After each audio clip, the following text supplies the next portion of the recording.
พยาธิไข้เลือดออกเป็นพยาธิที่เกิดจากการที่คนเฮาถูกยุงหลายที่มีเชื้อไวรัสแดงกี้มากัดหลังจากนั้นคนเฮาก็จะมีอาการไข้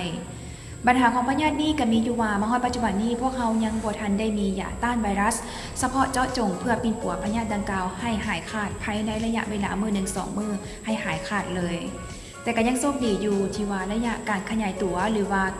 ระยะการเป็นพยาธิไข้ยุงลายนี่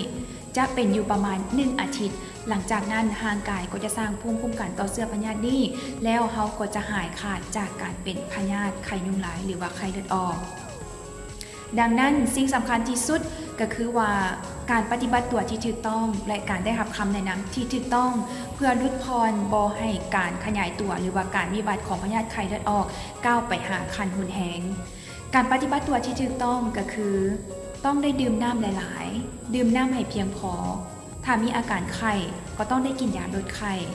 และต้องได้กลับมากวดคืนกับทานหมอ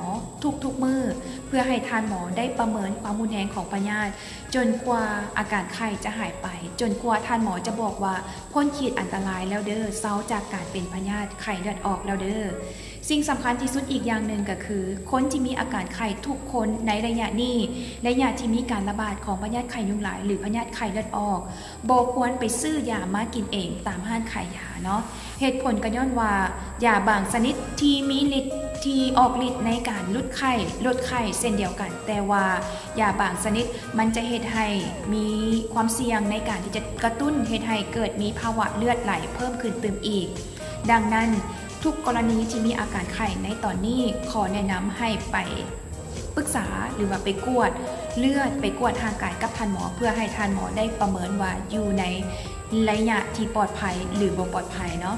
สิ่งที่ควรเฮ็ดหรือว่าควรปฏิบัติอีกอย่างหนึ่งในเวลาที่ทานหมอแนะนำไปติดตามอาการอยู่เฮือนก็คือติดตามอาการของตนเองว่ามีอาการอันตรายหรือว่าอาการรุนแรงหรือบ่อาการเตือนอาการอันตรายหรืออาการรุนแรงที่ควรติดตามมีดังนี้เนาะจื่อไว้ให้ดีเนาะแฟนรายการเนาะถ้าว่ามีหนึ่งในอาการที่โกศกอ้อยที่หมออ้อยจะอ่านไปนี่ต้องได้บอกต้องได้กลับไปกวดอยู่ห้องหมอโดยด่วนเนาะอาการที่1ก็คือมีอาการหากหลายหรือหากตลอดกินดื่มบ่ได้เจ็บท้องมุนแห้งหายใจฝืดง่วงซึมหรือว่ากระวนกระวายมีอาการเลือดไหลอยู่จุดใดจุดหนึ่งเช่นว่าเลือดเฟ้นแก้วเลือดด่างออกหากออกเลือดไทยออกเลือดเหี่ยวออกเลือดหรือว่าเลือดประจำเดือนมีอาการวินหัวมีอาการจืดม่านหรือว่ากำแล่ตีนมือเย็น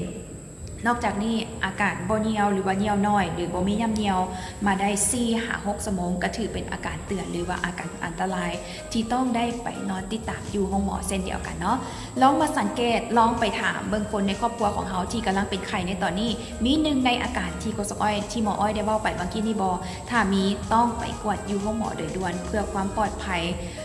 จากพยาธิไข้ยุงลายหรือพยาธิไข้เลือดออกและสำคัญที่สุดอีกอย่างหนึ่งก็คือทำลายแรงเผาผลาญของยุงลายกำจัดยุงบ่ให้มียุงในเฮือนเพื่อบ่ให้ลูกหลานของพวกเขาพี่น้องของพวกเขาถูกยุงกัดก็จะเป็นสิ่งหนึ่งที่อยากจะฝากไว้เพื่อห่างไกลจากพยาธิไข้เลือดออกเนาะเอานี่ก็คือข้อมูลเบื้องต้น